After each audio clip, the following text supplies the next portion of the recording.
Bismillahirrahmanirrahim. Alhamdulillahirabbil alamin. Allahumma shalli ala sayyidina Muhammadin. Alhamdulillah di hari libur di sini.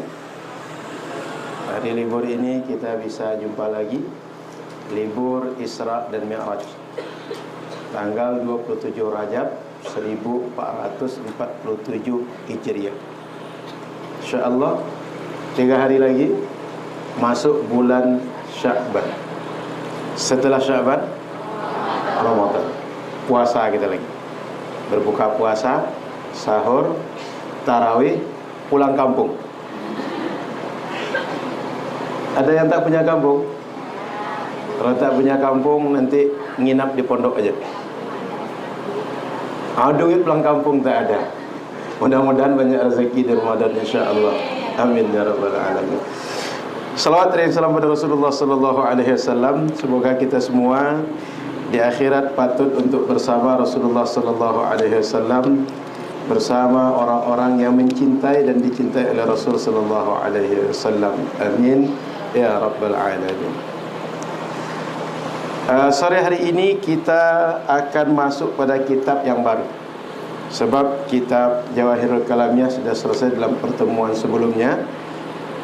Sore ini kita akan membaca kitab Jala'ul Afham Syarah Aqidatul Awam.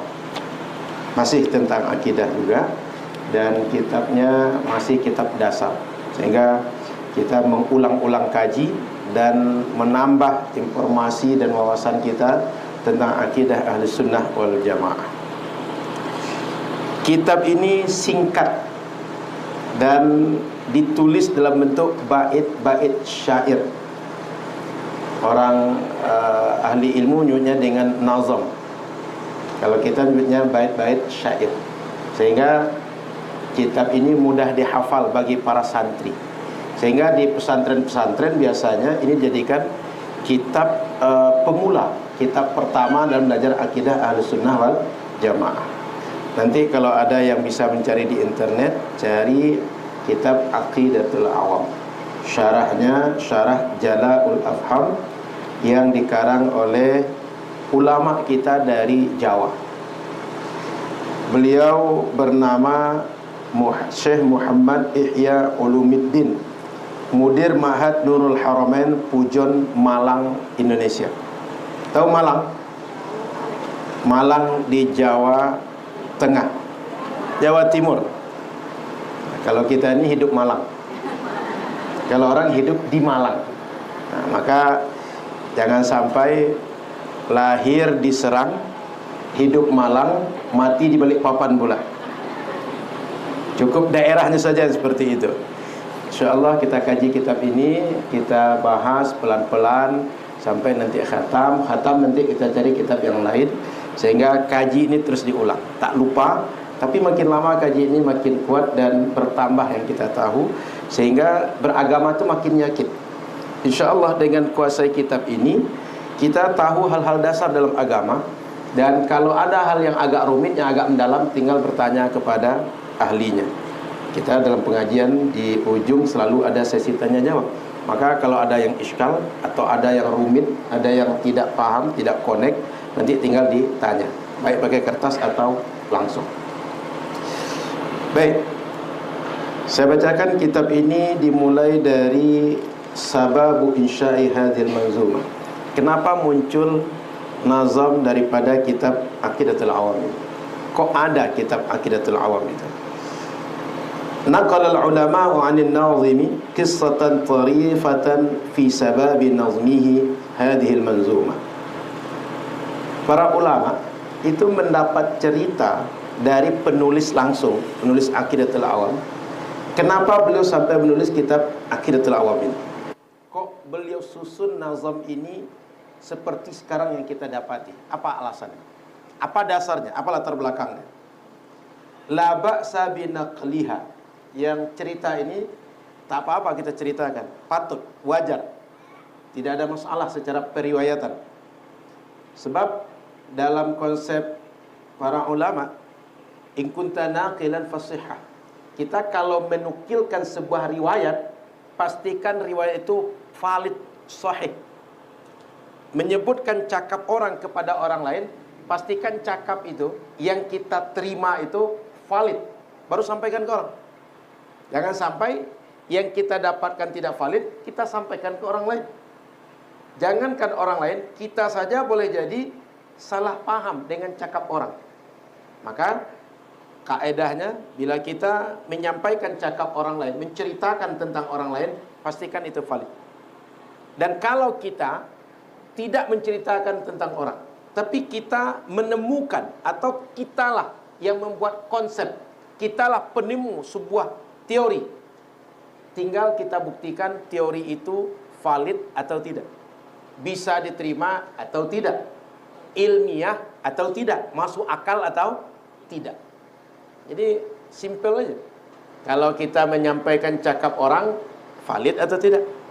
Kalau dari kita sumbernya, pastikan ini bisa diterima atau tidak. Kemukakan argumennya, kemukakan dalilnya, kemukakan alasannya. Maka memahami orang itu tak usah ribet-ribet, dua saja. Kalau dari cakap orang lain, pastikan valid.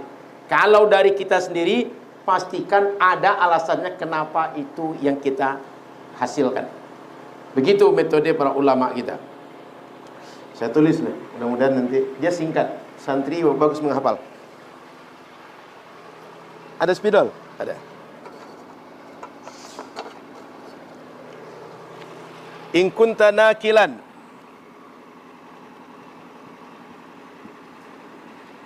fasihah.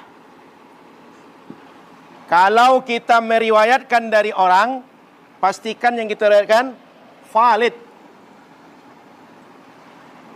Au mudda'iyan, kita mengaku hasil kita sendiri.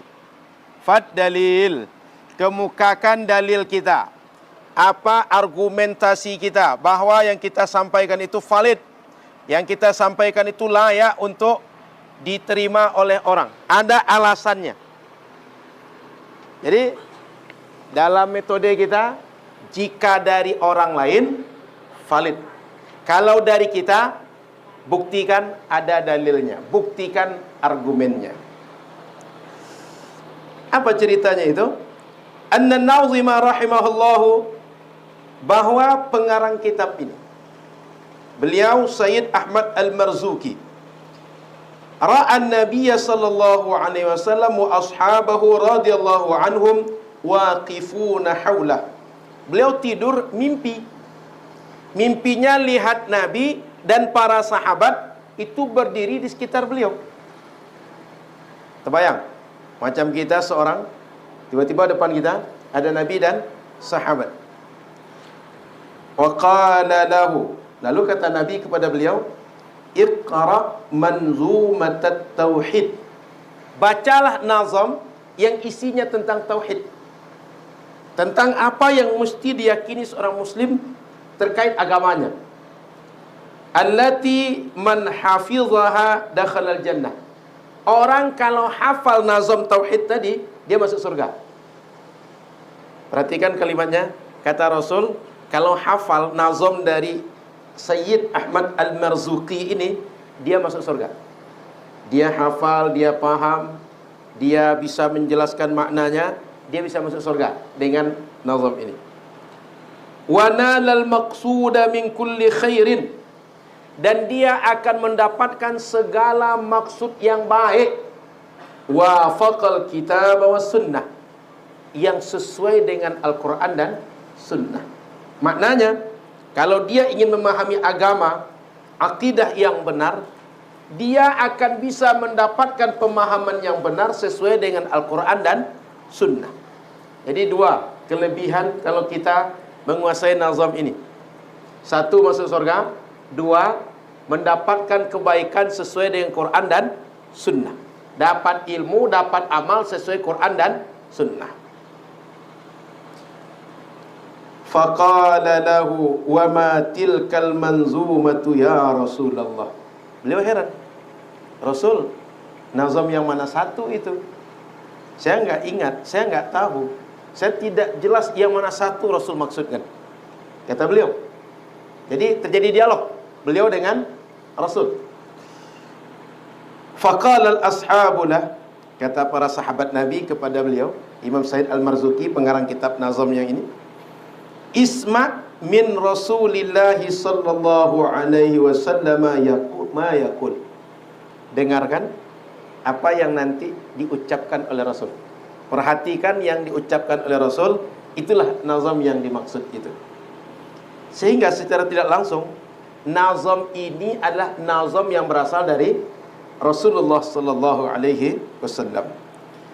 Faqala Rasulullah sallallahu alaihi wasallam, maka Rasul baca, "Qul," sebutlah oleh engkau Sayyid Ahmad Al-Marzuki, "Abda'u bismillahi warrahmani."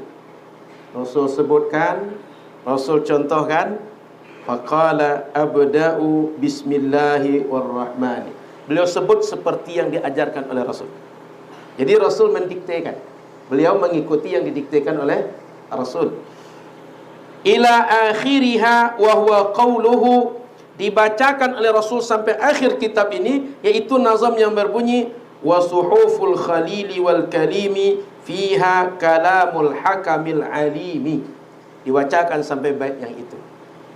Maka Rasul bacakan, beliau ikut. Rasul bacakan, beliau ikut dari awal sampai akhir. Wa Rasulullah sallallahu alaihi wasallam yasma'uhu. Begitu beliau baca, Rasul perhatikan. Sesuai tak yang diajarkan Rasul dengan yang beliau ikuti tadi itu. Falamma istayqadha min manamihi qara'a ma ra'ahu fi manamih. Selesai pertemuan Rasul sahabat dengan Imam Said Ahmad Al-Marzuki tadi, beliau bangun dari tidur. Kan ceritanya tadi mimpi. Terbangun dari tidur. Lalu setelah bangun beliau baca ulang apa yang tadi yang diajarkan dalam mimpi. Fawajadahu mahfuzan indahu min awwalihi ila akhirih. Rupanya beliau hafal dari awal sampai akhir. Thumma ra'a an-nabiyya sallallahu alaihi wasallam marratan thaniyah waqta as-sahari fil manam. Selesai bangun, beliau solat malam. Di ujung malam beliau tidur lagi sebentar. Rasul dan para sahabat itu memang kebiasaannya di tengah malam sampai ke ujung malam solat malam. Lalu agak ke ujung sekitar setengah jam sebelum subuh itu baring lagi, istirahat lagi, tidur lagi. Itu memang begitu kebiasaan Rasul. Sahabat juga begitu, para ulama salaf begitu. Saat tidur yang kedua sebelum subuh tadi, mimpi yang kedua kali. Jadi semalam mimpi dua kali. Mimpi yang pertama diajarkan, mimpi yang kedua dievaluasi oleh Rasul. Faqala lahun Nabi. Nabi kemudian bicara kepada beliau dalam mimpi yang kedua di ujung malam. Iqra ma jama'tahu ay fi qalbik. Baca apa yang sudah terkumpul dalam hati engkau itu, wahai Ahmad Al-Marzuki.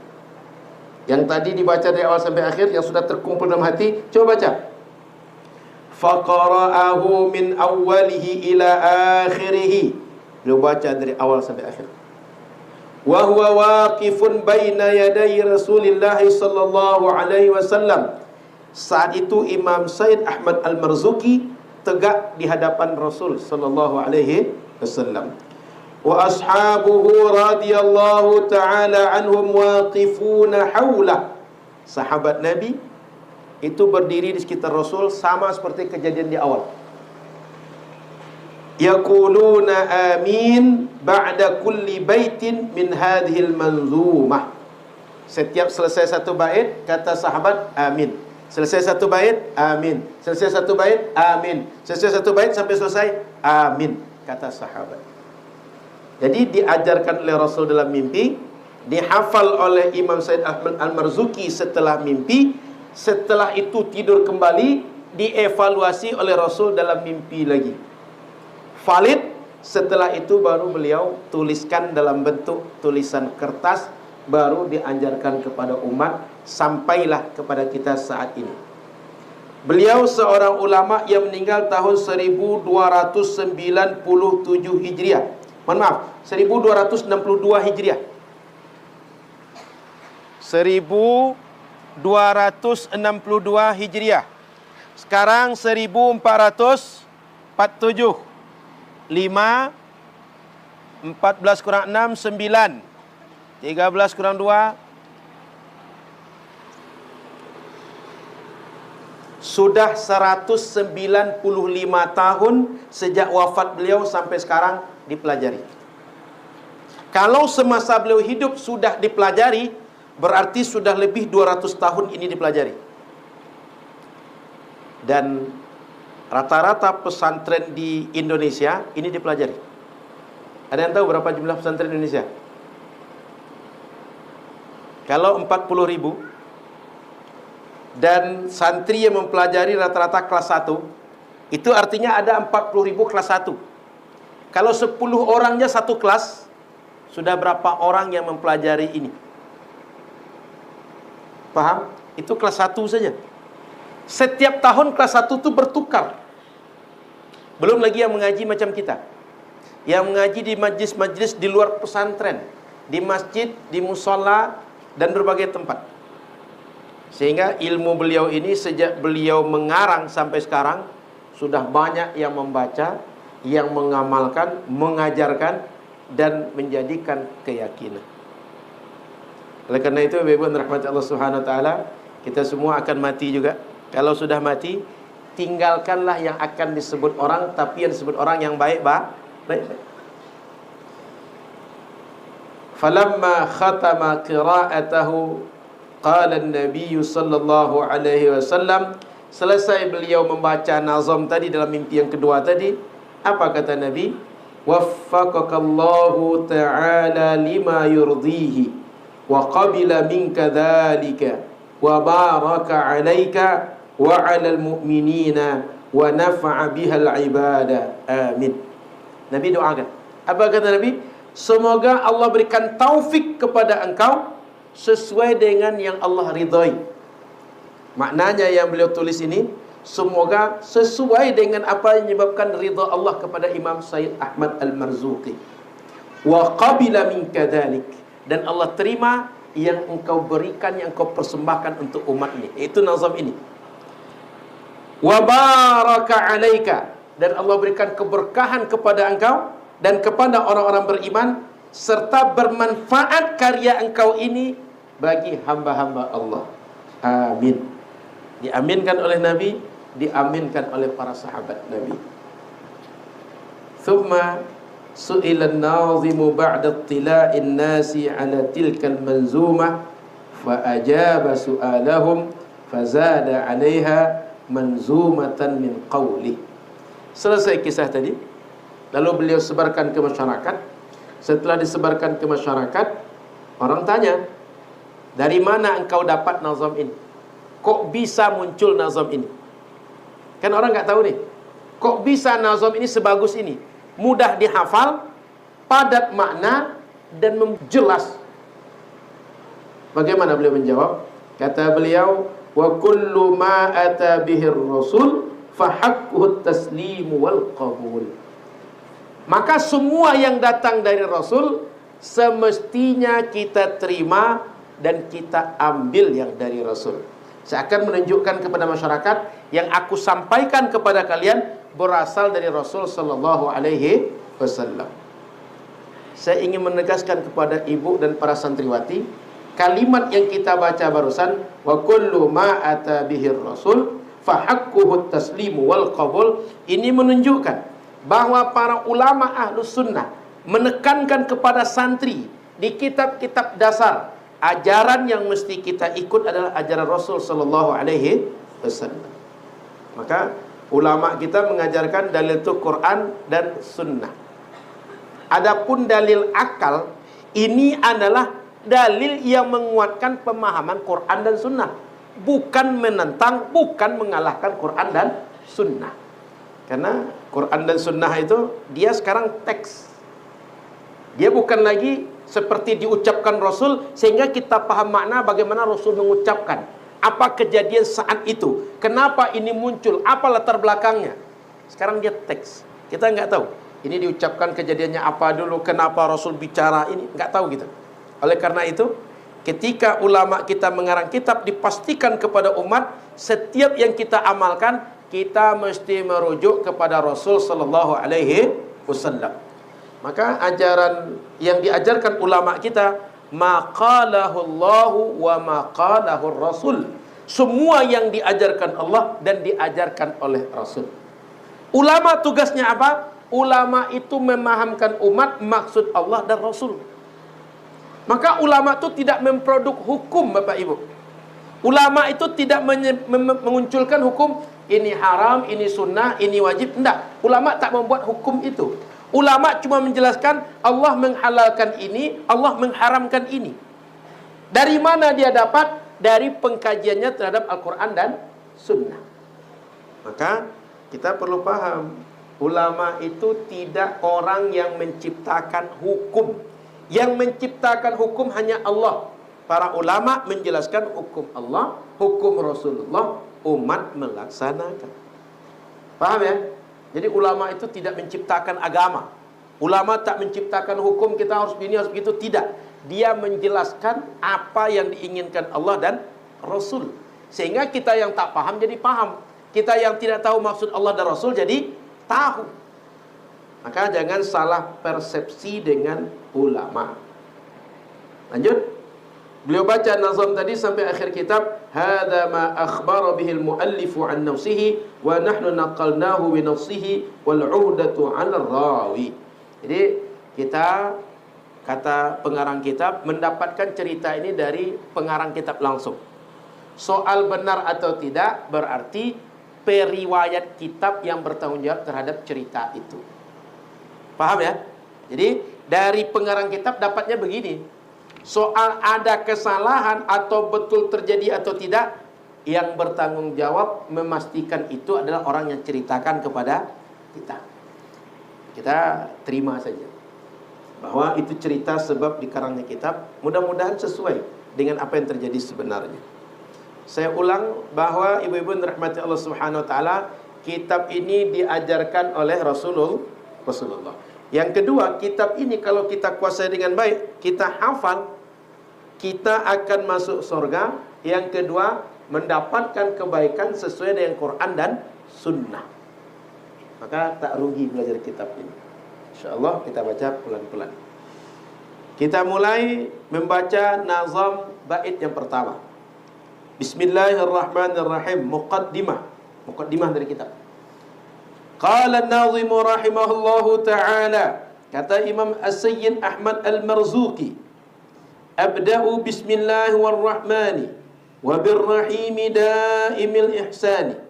Abda'u, saya mulai mengarang kitab ini bismillah, dengan nama Allah. Nanti kita jelaskan apa maksud kalimat ini. Warrahmani, Allah yang dia maha rahman. Wabirrahimi, dia yang bersifat rahim juga. Daimil ihsan, yang selalu berbuat baik kepada hambanya. Jadi Allah Subhanahu wa ta'ala selalu berbuat baik. Tidak hanya kadang baik, kadang tak baik. Tidak, selalu berbuat baik. Kitab ini dibuat, pertama ada bait syair, di bawahnya dibuatkan penjelasan vokabuleri atau mufrodat, kata per kata dijelaskan maknanya. Kalau maknanya terasa mudah atau sering diulang atau sudah familiar bagi masyarakat, tak diulang beliau. Sehingga sebagian bait itu tak diberikan penjelasan makna, sebagian berikan penjelasan. Pertama kalimat Allah. Ibu-ibu, kakak-kakak, para santriwati tahunya kalau tanya orang Allah itu apa? Bagaimana jawabnya? Allah itu apa?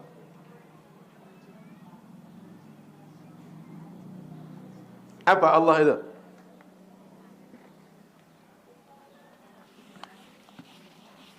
Saya coba tulis, nanti coba santriwati menebak-nebak atau mencoba menganalisa apa kira-kira maksudnya ini. Kata para ulama akidah, Allah itu adalah alamun. Alamun ala dzatil wajibil wujud.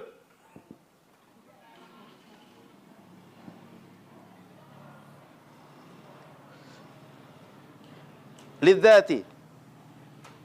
Alamun lidzati al-wajibil wujud, al-ma'budi bihaqqin.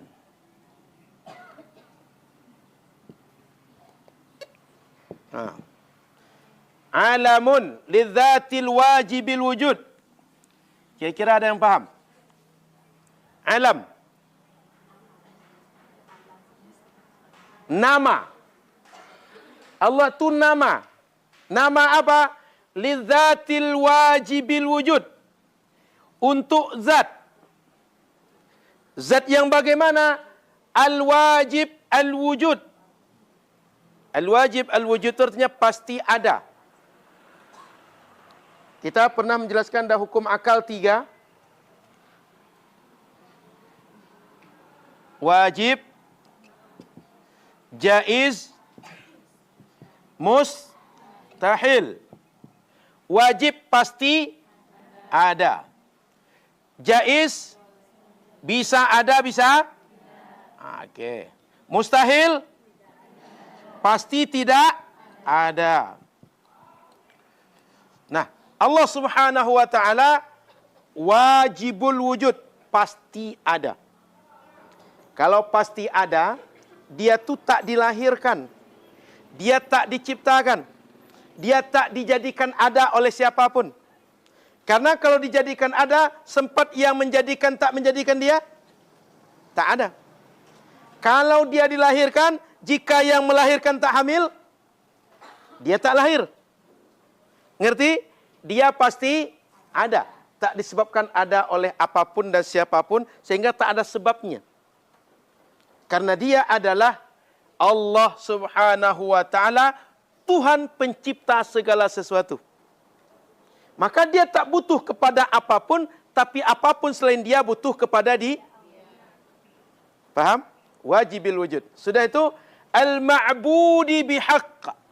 Al-ma'bud, yang kita sembah. Yang dia adalah tujuan ibadah kita. Dan yang kita sembah itu bihaqqin. Benar yang kita sembah itu. So, ada orang yang menyembah Tuhannya Tuhan palsu. Tapi Tuhan yang kita sembah ini Tuhan yang benar. Tuhan yang betul. Oleh karena itu Allah Subhanahu wa ta'ala alamun, nama untuk zat yang pasti ada dan dia adalah sembahan yang benar. Ngerti? Maka kalau tanya Allah itu apa? Nama. Kita nyebut Allah itu apa? Tuhan, kata kita. Sebenarnya Allah itu nama Tuhan.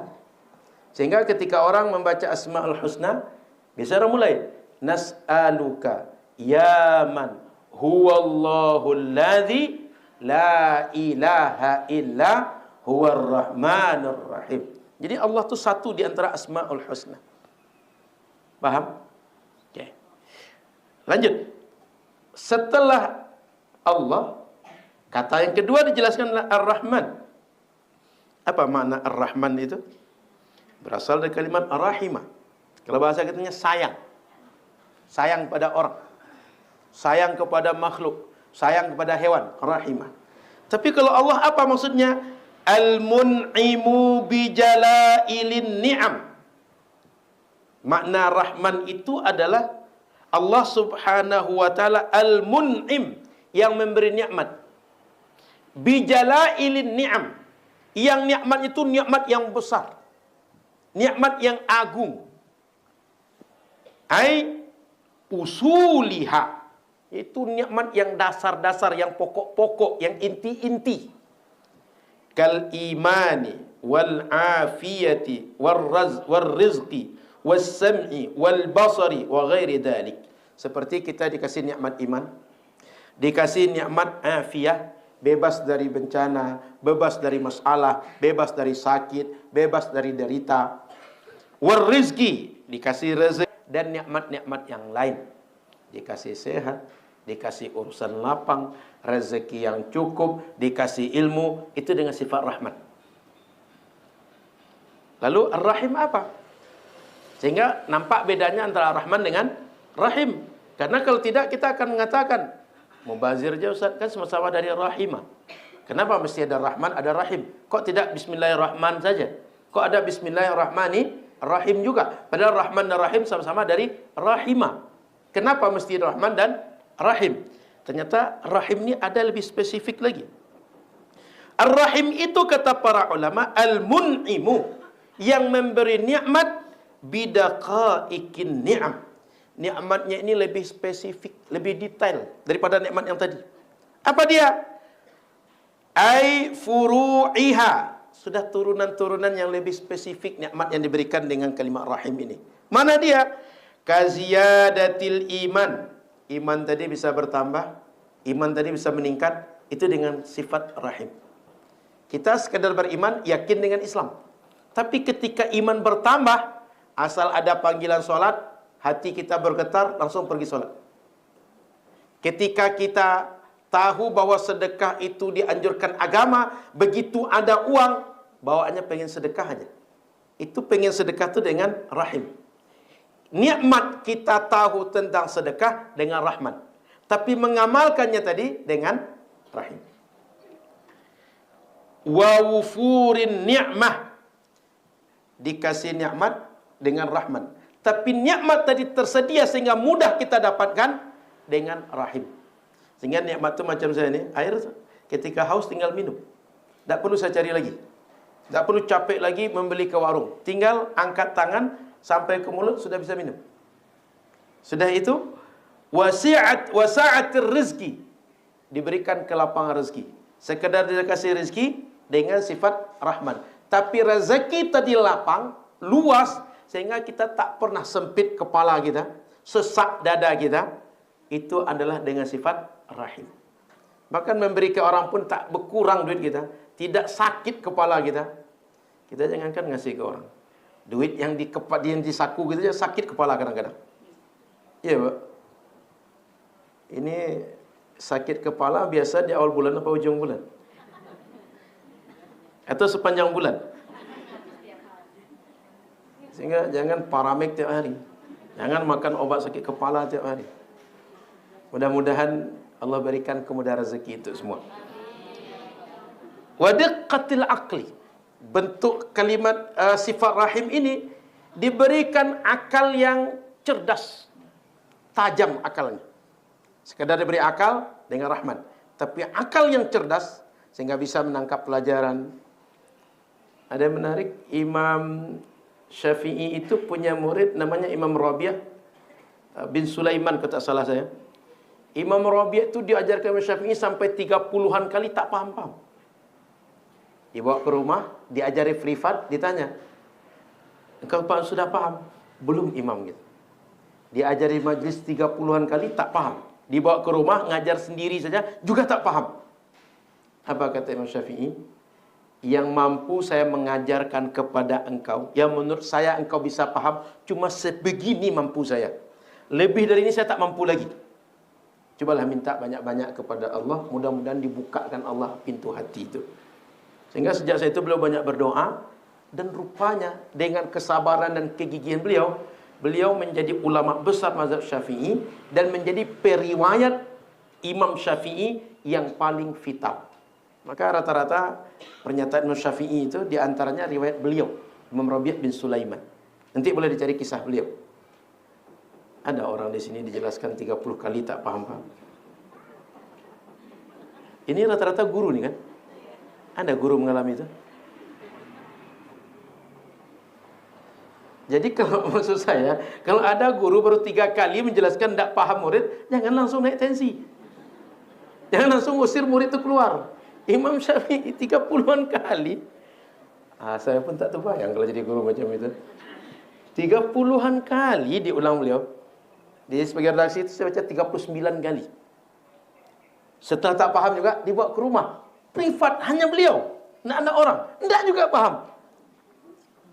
Jadi Imam Syafi'i luar biasa sabar beliau. Di majlis umum orang tak paham, diajak privasi. Beliau korbankan waktu beliau untuk murid yang satu tadi. Tapi subhanallah, usaha beliau maksimal. Kemudian ketika doa dilakukan, Allah subhanahu wa ta'ala bukakan hati itu, jadi ulama besar beliau. Maka ibu-ibu yang dirahmati Allah subhanahu wa ta'ala, ini kabar gembira. Kalau ada anak kita yang bebal betul, jangan putus asa. Jangan pula langsung dihilangkan dia, dihapus dari kakak, jangan. Masih anak kita tuh. Ada satu murid yang diusir oleh gurunya dari sekolah, dia tak diterima oleh gurunya. Disebut gurunya idiot. Tahu? Penemu lampu nih. Thomas Alva Edison. Kata gurunya, kami tidak kuat lagi mengasuh anak engkau ni ke orang tuanya. Idiot betul. Thomas penasaran ke ibunya. Bu, apa kata guru ke ibu? Surat dari guru itu apa? Apa kata ibunya? Nak, kamu terlalu cerdas. Tidak bisa ibu untuk mengajarkan kamu. Biar ibu saja di rumah yang mengajarkan kamu. Sehingga dia diajari ibunya, kemudian di rumah dia terus melakukan berbagai hal yang penasaran. Dia uji, dia coba. Akhirnya berkat dia yang idiot tadi itu, berlampu kita malam hari. Jadi ibu-ibu rahmati Allah SWT, kalau anak kita yang bebal, yang otaknya payah sekali untuk diajari, daya ingatnya payah sekali, tak usah putus asa dulu. Barangkali itu ujian Allah, dengan doa dia lepas, dia terbuka, dia dapat. Maka diberikan ketajaman akal, kemampuan berfikir yang hebat adalah bagian dari sifat rahim Allah Subhanahu wa ta'ala. Sekedar dikasih akal dengan sifat rahman, tapi akal tadi tajam, akal tadi cerdas, IQ-nya tinggi dengan sifat rahim. Kemudian wahiddatis sam'i wal basari wa ghairi dzalik. Dikasih pendengaran dengan sifat rahman, tapi pendengaran itu tajam dengan sifat rahim. Penglihatan dikasih Allah dengan sifat rahman, tapi penglihatan itu tajam dengan sifat rahim. Maka ada orang, kalau kita bicara macam bisik-bisik ya, terdengar juga sama dia. Tapi ada orang, berteriak pun kita bicara, tak juga terdengar sama dia. Maka dengar dengan kemampuan yang tinggi atau tajam pendengaran dengan sifat rahim. Maka Allah Subhanahu wa ta'ala ingin menyampaikan kepada kita, nikmat aku kepada kalian, mulai dari induk nikmat sampai kepada anaknya, dari yang pokok sampai kepada pelengkapnya, aku kasih ke kalian. Semuanya aku kasih sama kalian. Banyak aku kasih sama kalian. Paham ibu-ibu? Sama macam kita punya baju dasar. Saya bisa kasih ke ibu. Saya tak sekedar kasih baju aja. Kasih bajunya, kasih benangnya, kasih gunting untuk mengguntingnya, kasih mesin jahitnya. Pokoknya baju itu begitu dikasih dasar, sampai jadi baju lengkap, tinggal dibuatnya baju lagi. Paham? Jadi Allah Subhanahu wa ta'ala ngasih nikmat ke kita itu lengkap. Tidak separuh-separuh, tidak hanya sebagian, tapi semuanya Allah kasih. Cuma kadang-kadang nikmat Allah itu tak sampai ke kita. Lidzambin, setiap kita berbuat dosa, karena dosa itu sebagian nikmat Allah halangi. Maka ibu-ibu, kakak-kakak, para ustazah, para santriwati, usahakan dalam hidup ini jangan berdosa, agar rezeki yang Allah kasih, nikmat yang Allah kasih tak terhalang dari kita. Di dalam tafsir Ibnu Katsir, ketika ada ayat wa may yattaqillaha yaj'al lahu makhraja. Ayat itu menunjukkan kalau kita bertakwa, kalau kita taat, kalau kita patuh, Allah mudahkan rezeki bagi kita. Sebaliknya, kalau kita maksiat, kita terhalang dari rezeki karena maksiat. Maka dalam kajian akidah Ahlus Sunnah wal Jamaah, takdir Allah bisa berubah karena doa dan amal saleh. Dan itu semua takdir. Termasuk jodoh, rezeki, maut. Kan kita sering mengatakan, kalau jodoh, rezeki, maut, malang, mujur, itu sudah sesuai dengan kehendak Allah. Tak bisa lagi berubah. Bisa berubah. Kata Allah dalam Al-Quran, yamhullahu ma yasha'u wa yuthbit. Surah Ar-Ra'd. Kata Allah, dia semua takdir yang sudah tertulis di Lauhul Mahfuz itu bisa dihapus Allah atau bisa ditetapkan seperti itu. Maka kalau kita berniat baik, ingin sesuatu yang baik, kita upayakan, insya Allah dapat. Tapi kalau kita berniat baik, tidak kita upayakan, mungkin dia tak dapat. Atau kita berniat baik, dan kalau kita taat, dia dapat. Tapi kalau berdosa, dia tak jadi dapat. Maka Islam tak mengajarkan kita ini pemalas. Di rumah kerja angkat kaki. Sudah itu, saya tahun depan jalan-jalan ke Paris. 2 tahun ke depan, saya dengan keluarga besar, semuanya haji dan umrah. Apa kerja dia? Ongkang-ongkang kaki. Beda dengan penjahit. Penjahit ongkang-ongkang kaki juga, tapi berpenghasilan. Jangan sampai di rumah kerja kipas-kipas saja. Lalu tiba-tiba, saya tahun 2027 berangkat haji sekeluarga. Beda dengan tukang kipas yang satu lagi. Tukang jual sate. Itu kalau tukang jual sate itu bilang, saya 2027 berangkat haji sekeluarga. Itu masuk akal. Kenapa? Dia berusaha, dia bekerja. Tapi kalau angkat kaki, kipas-kipas. Tapi orang sekarang tak lagi kipas-kipas. Pakai ini aja. Yang pakai baterai. Apa namanya? Kipas apa namanya? Pokoknya itulah. Jadi, kalau kita ingin dapat ilmu, belajar. Kalau kita ingin dapat jodoh, cari jodoh tuh. Jangan sampai ingin dapat jodoh tapi, Ustazah mau dikenalkan enggak? Kalau ingin dapat jodoh memang dicari. Contoh, kasih tahu ke saya, Ustaz, saya pengen nikah tapi jodohnya tak ada. Bisa saya tanyakan ke orang. Contoh, ibu-ibu, ada enggak anak laki-laki itu? Nah, ini Ustazah mau nikah gitu. Itu satu contoh. Jadi masih banyak yang lain lagi. Tapi ini mau nikah. Ketika mau nikah pengen jodoh tapi nggak kasih tahu orang, nggak minta tolong ke orang, dan juga nggak mau mencari jodoh itu. Lalu tiba-tiba mimpi jodoh itu datang, Ustaz gitu. Bahkan dulu Sayyidina Umar bin Khattab itu, beliau sengaja mendatangi Abu Bakar, mendatangi Umar, mendatangi Utsman, menawarkan anaknya Hafsah untuk dinikahi. Ujung-ujungnya Rasul yang menikahi Hafsah itu. Coba kalau Umar tak menawarkan anaknya, jangan-jangan Hafsah tak dapat suami sehebat orang itu. Tapi beliau menawarkan anak beliau. Pernah di pengajian Rasul macam ini, ada perempuan di Madinah itu, apa kata dia? Rasul, kalau engkau ingin nikah sama aku mau nikah sama engkau. Kalau tidak, engkau carikan untuk aku. Macam majlis ini ya, disampaikan kepada Rasul. Jadi, kalau memang pengen sesuatu, upayakan. Jangan sampai pengen sesuatu tak diupayakan, tiba-tiba bermimpi, saya pasti dapat itu. Paham? Diusahakan tak dapat, apalagi tak diusahakan. Jangan sampai berpikir, diusahakan tak dapat, Ustaz. Kalau tak diusahakan, dia dapat sendiri itu, Ustaz. Paham nalarnya? Jadi, ustazah-ustazah yang sudah siap nikah, tak ada masalah usaha untuk mendapatkan jodoh itu. Mudah-mudahan jadi juga. Sehingga tak mustahil. Satu di rimba panjang, satu di palas. Berjumpa itu tak mustahil. Langit dan bumi bisa berjumpa, apalagi cuma palas dengan rimba panjang. Iya kan Ustazah? Jadi biasa aja, bisa terjadi. Di kami banyak juga ustaz-ustaz pengen nikah kata dia, cuma malu-malu kucing. Nah, oleh karena itu nanti kita buat majelis forumnya, berjumpa orang ini, rupanya tertangkap sinyal. Karena kalau wifi ada, HP hidup, sinyal biasanya dapat. Tapi kalau wifi ada, HP nggak hidup, sinyal nggak connect. Betul kan? Jadi yang mau menikah ada, yang pengen dinikahi juga ada. Berjumpa barang nih. Oh jadi akad nikah. Insya Allah. Insya Allahnya kuat, tapi malu-malu. Mudah-mudahan dimudahkan Allah. Amin.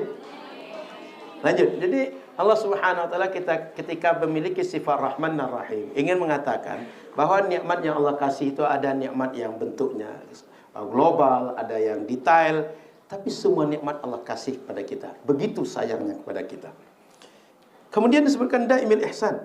Allah itu bersifat daimil ihsan. Apa maknanya? Mutataba'ul i'ta'i wal in'ami min ghairi inqita'. Allah itu mengasihi, memberi terus-menerus dan tak berhenti. Kita ni, sejak kita ditakdirkan menjadi orang, di dalam janin, di dalam perut orang tua berbentuk janin, itu sudah ada rezeki. Sampai mati di dunia, ada rezeki. Satu di antara rezeki itu dapat jodoh itu saja. Jadi, jangan kira rezeki itu hanya sekedar makan minum, tidak.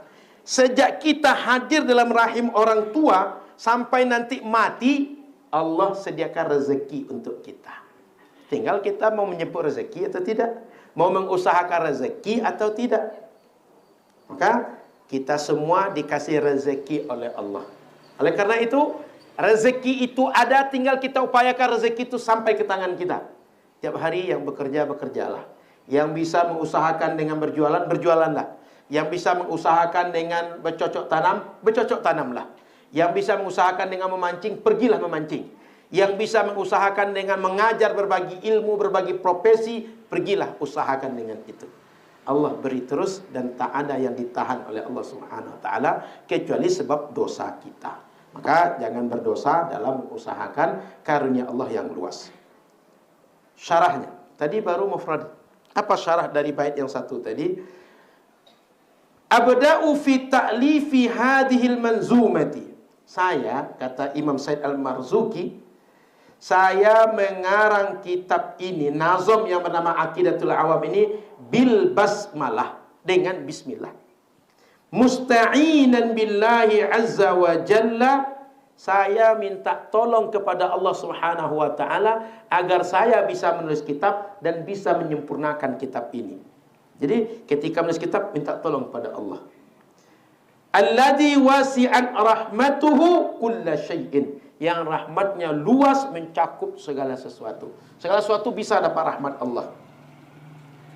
Wa tataba'a i'ta'uhu wa in'amuhu min ghairi inqita'in wa lansiramin. Dan pemberian Allah, nikmat Allah itu terus mengucur, terus mengalir, tidak terputus dan tidak ada akhirnya. Jadi beliau berharap ketika beliau sudah berniat baik menulis kitab Aqidatul Awam, Allah saja kan, berbagai kalimat yang terbaik untuk menyihir orang bisa. Tapi kenapa bismillah? Ada alasan. Satu, ketidaan bil kitabil azizi tartiban la nuzulan. Meniru kepada Al-Quran secara tertib penulisan, bukan turunnya. Kalau turun Quran itu yang pertama turun Iqra. Tapi kalau tertib penulisan, setiap surat dalam Quran ada bismillah. Kecuali surat apa? At-Taubah. Satu-satunya yang tak ada di awalnya bismillah, surat At-Taubah. 113 surat dimulai dengan bismillahirrahmanirrahim. Itu yang ditiru oleh beliau. Quran memulai dengan bismillah. Yang kedua alasannya, amalan bima jaa 'anin nabi sallallahu alaihi wasallam, kullu amrin dhibalin la yubda'u fihi bi bismillahirrahmanirrahim fahuwa aqta'. Setiap perbuatan baik yang dipandang oleh syariat, yang bisa diberi pahala oleh syariat, kalau tidak dimulai perbuatan baik tadi dengan bismillahirrahmanirrahim, perbuatan itu terputus dari keberkahan. Dia sempurna, tapi tidak sempurna keberkahannya. Dia selesai, dia cukup berkahannya. Rawahul Khatib an Abi Hurairah radhiyallahu ta'ala anhu marfu'a. Diriwayatkan Imam Al-Khatib dari jalur sahabat Abu Hurairah secara marfu' sampai kepada Rasul riwayat ini.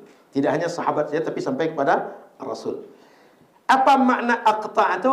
Ay naqisu wa qalilul khairi wal barakah.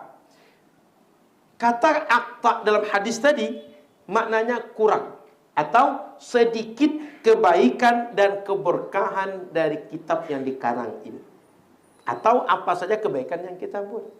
Maka agar kebaikan-kebaikan yang kita buat dia sempurna, banyak kebaikan dan keberkahannya, mulailah setiap kebaikan itu dengan bismillahirrahmanirrahim. Kalau makan nasi boleh dimulai dengan baca bismillah atau tidak? Bismillah saja atau bismillahirrahmanirrahim? Yakin? Karena dalam hadis itu, ya gulam, kata Nabi pada seorang anak, kul bismillah, bacalah ketika makan tadi dengan bismillah di awal, kemudian makanlah dengan biyaminik, tangan kananmu, wa kul mimma yalik, makan yang dekat dengan engkau dulu, jangan jangkau-jangkau.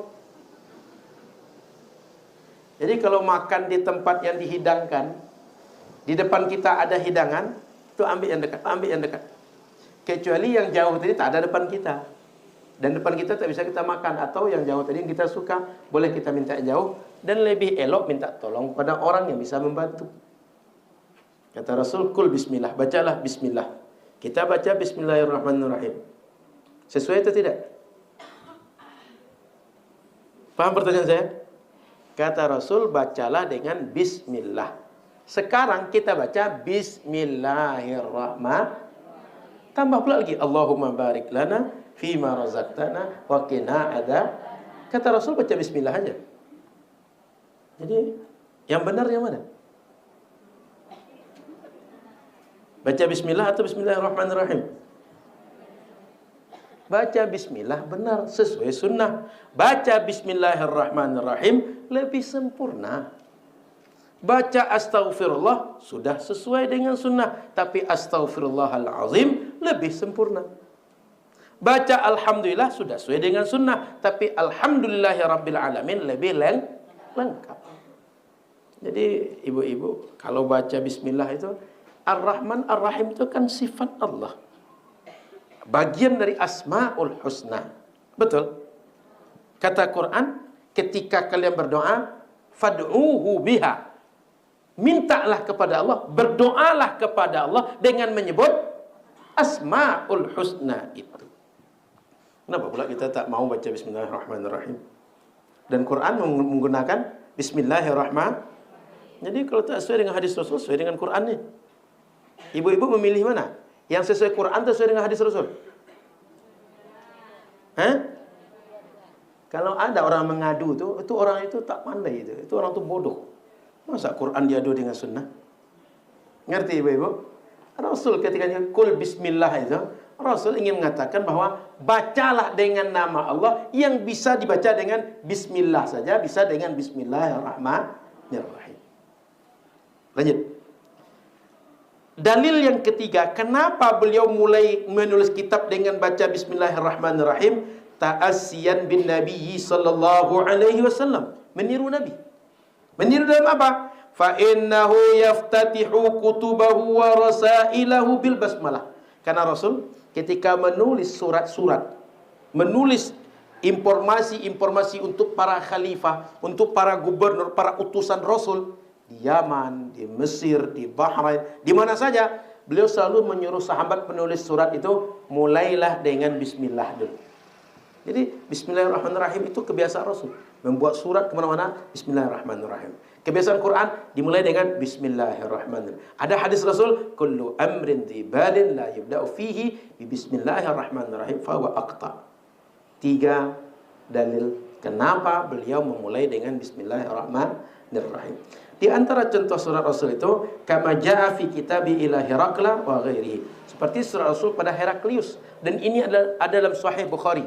Dimulai dengan bismillahirrahmanirrahim. Baik, saya cukupkan pembukaan di sore hari ini tentang membaca bismillah yang menjadi kebiasaan para pengarang kitab, termasuk para alim dalam mengajar, para khatib dalam berkhutbah, para guru dalam mengajar, selalu dimulai dengan bismillah. Apa alasannya?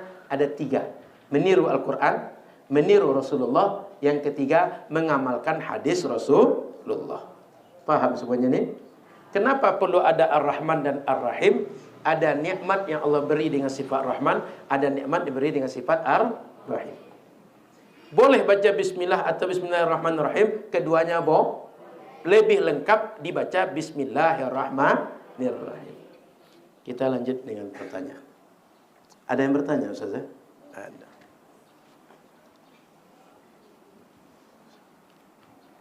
Yang menariknya pengajian Jumat ini bisa curhat. Jadi gayanya bertanya sebenarnya curhat. Yang lain beruntung dapat dari derita orang itu sampai ke telinga dia, sehingga bisa menjadi hiburan. Ustaz, saya memiliki seorang kakak perempuan. Di waktu itu kakak saya sedang melaksanakan sebuah pernikahan. Namun di akad tersebut bukan ayah saya yang menjadi wali, dikarenakan ayah dan ibu saya sudah cerai. Jadi yang menjadi walinya adik laki-laki kandung dari ibu saya. Apakah pernikahan tersebut sah, Ustaz? Anak Kamboja, berarti orang sekitar sini nih. Dalam mazhab Syafi'i, perwalian dalam pernikahan itu mesti berurut. Ayah kandung, kemudian anak kandung laki-laki. Bila yang pertama tak bisa, baru boleh dialihkan pada yang kedua. Atau kalau yang pertama mengalihkan pada kedua, contoh, saya segan menghadiri pernikahan di keluarga kalian. Engkau anakku, engkau aja jadi wali bagi dia. Itu boleh. Tapi kalau tidak melalui tertib itu tak boleh. Perwalian dalam pernikahan tidak boleh tidak tertib dalam mazhab kita. Maka dalam kasus ini tak boleh kejadian terjadi. Mesti perwaliannya adalah dari jalur ayah, kemudian anak laki-laki, kemudian saudara laki-laki, kemudian bukan saudara ibu yang jadi wali, saudara ayah yang jadi wali. Ngerti ya?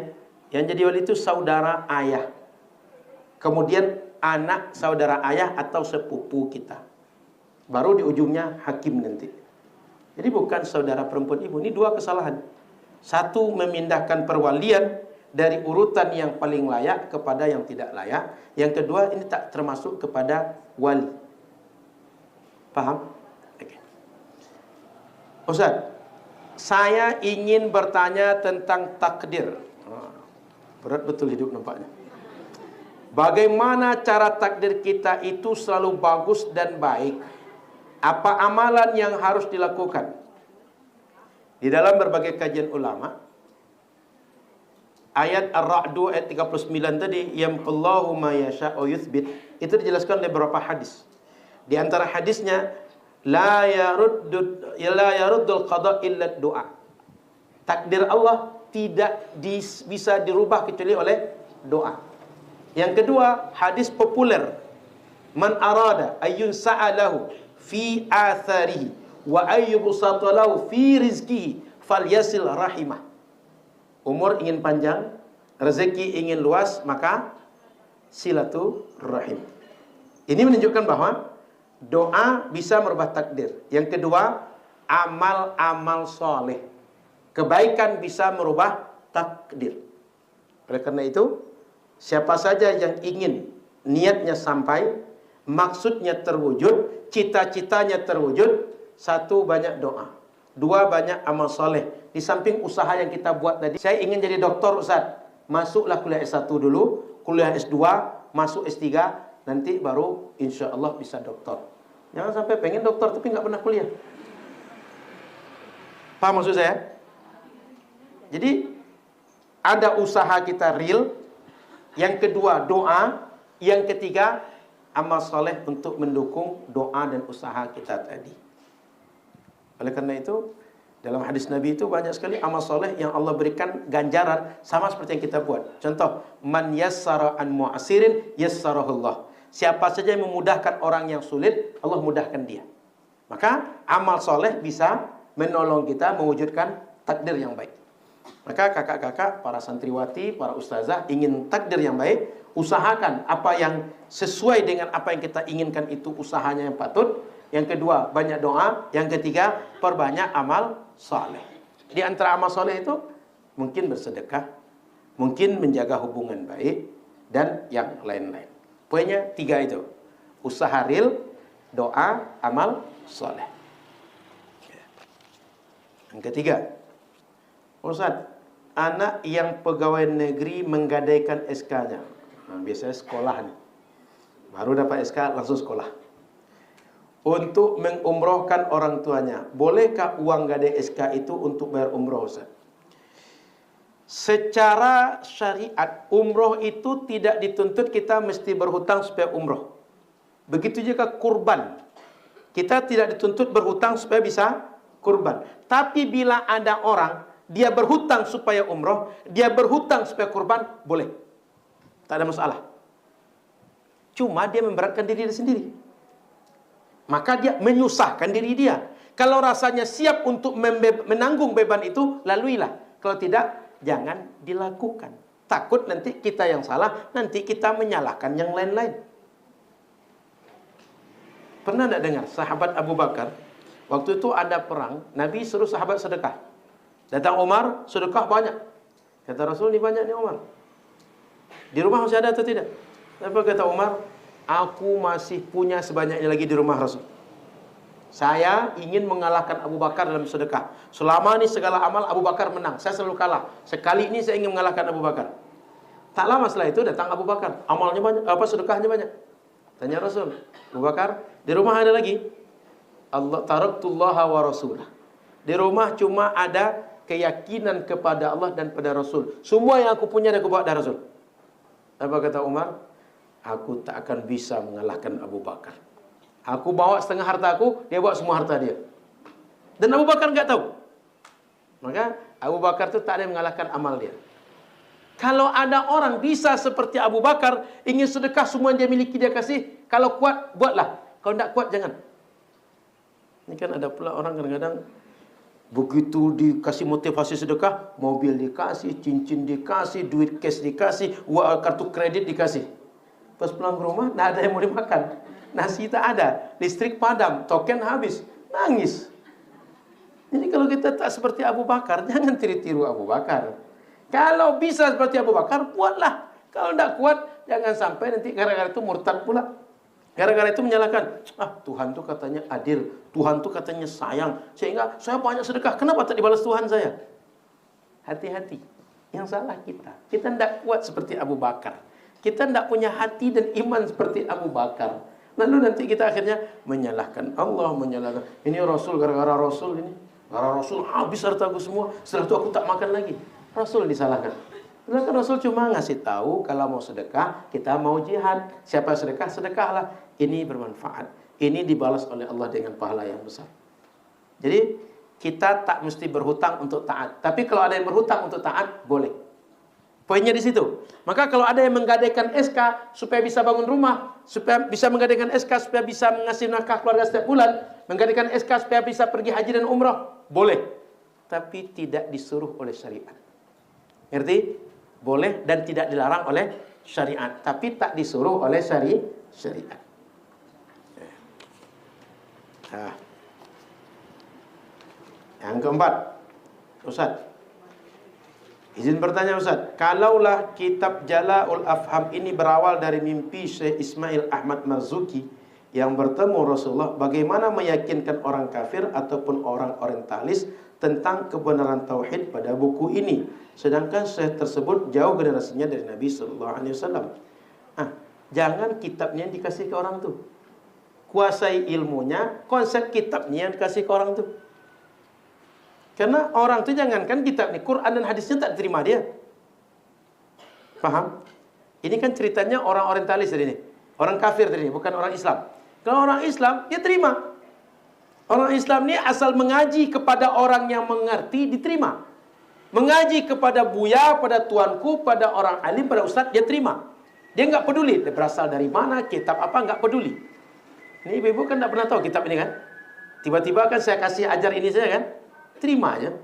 Tapi orang kafir, orang orientalis, dia tak terima itu semua. Maka bagaimana caranya? Kuasai ilmu kitab ini, ilmunya yang didebatkan dengan mereka, didiskusikan dengan mereka, sehingga mereka paham akidah yang benar, konsep akidah yang benar, lalu mereka beriman. Itu yang diperlukan. Bukan kitab ini dikasih ke mereka, sehingga mereka tak akan yakin. Jangankan mereka, orang Islamnya belum tentu yakin dengan kitab ini.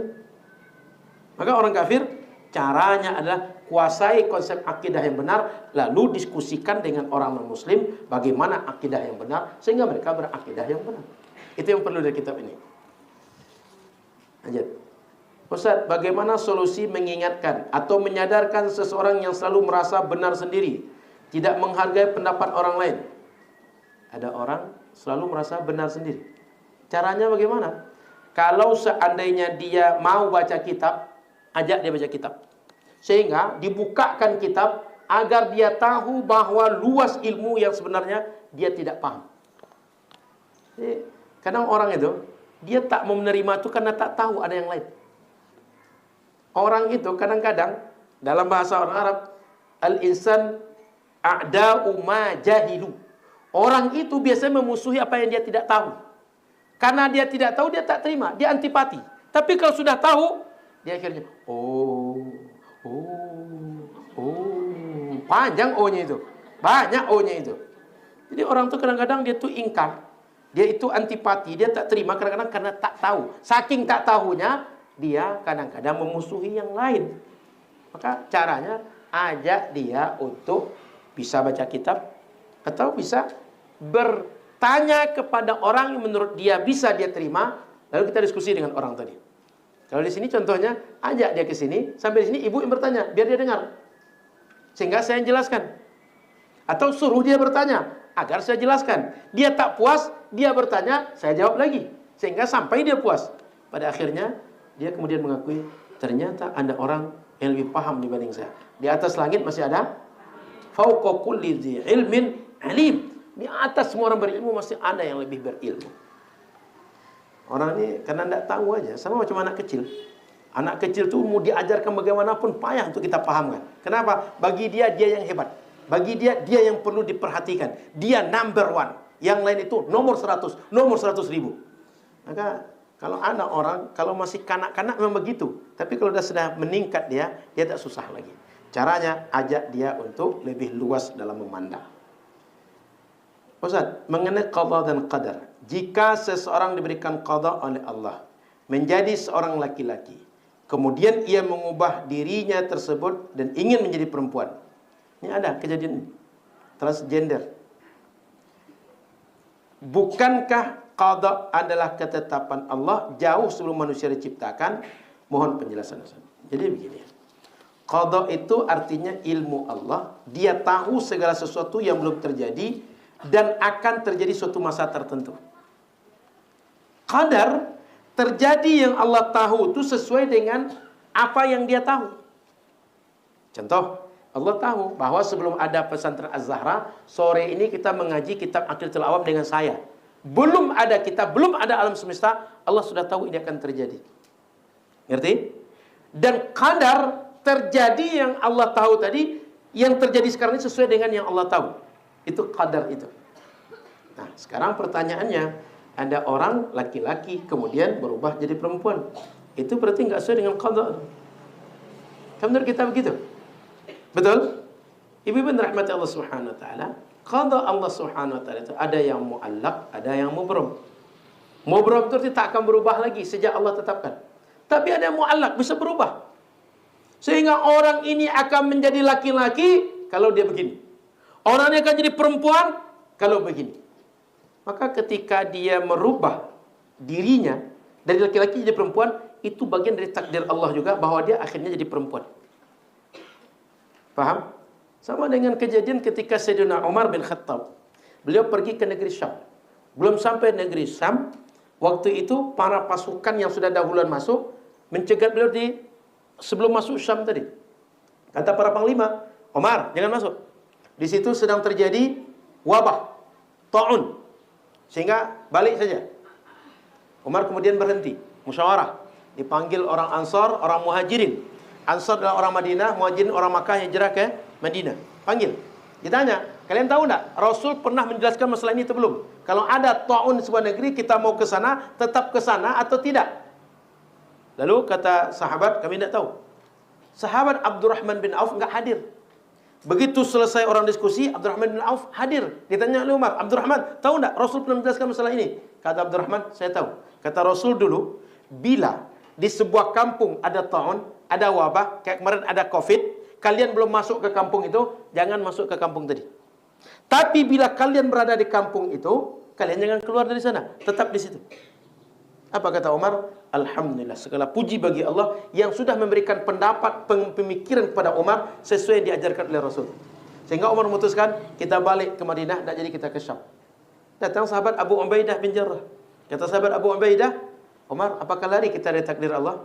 Apa kata Umar? Iya, kita lari dari takdir Allah kepada takdir Allah.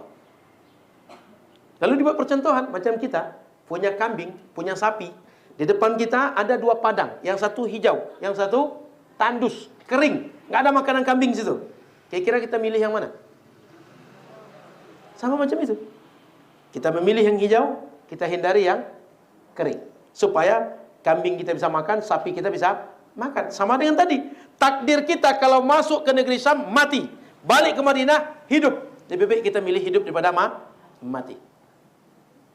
Maka pilihan tadi itu datangnya setelah Umar bermusyawarah berpilihan. Bukan sebuah ketentuan Allah yang sudah terjadi, yang pasti akan terjadi sebelum Umar bermusyawarah. Saya tanya, tadi ada hadis saya sampaikan bahwa kalau orang panjang umur ingin panjang, rezeki ingin luas, silaturahim. Pertanyaan saya, silaturahim itu terjadi setelah orang hidup atau sebelum dia lahir? Kan tadi kehendak qada Allah itu sudah selesai kan? Pertanyaan saya, tadi ada orang dalam hadis tadi itu, umurnya panjang, rezekinya luas dengan cara silatu. Yang kedua saya sampaikan, takdir bisa berubah dengan doa. Doa tadi itu sebelum kita lahir atau setelah kita lahir baru kita berdoa? Paham maksudnya? Oleh karena itu ketika orang dia transgender, itu dia berubah gendernya dengan takdir Allah juga. Termasuk orang menikah lalu cerai. Cerai pun dengan takdir Allah. Menikah dengan takdir Allah. Jomblo pun dengan takdir Allah. Jadi jomblo, menikah, cerai, nikah lagi, cerai lagi, nikah lagi, itu dengan takdir Allah semuanya. Habis pertanyaan? Jangan ditambah lagi, makin panjang pengajian kita. Kita jumpa pengajian berikut insyaAllah. Terima kasih. Mohon maaf sudah dan kurang. Semoga kita semua semakin dirahmati Allah, makin dapat ilmu, makin yakin dengan agama, makin beramal, makin dekat dengan Allah, makin takut dengan Allah, makin lama makin baik hidup kita ini insyaallah. Mohon maaf salah dan kurang. Subhanakallahumma wa bihamdika asyhadu an la ilaha illa anta astaghfiruka wa atubu ilaika. Assalamualaikum warahmatullahi wabarakatuh.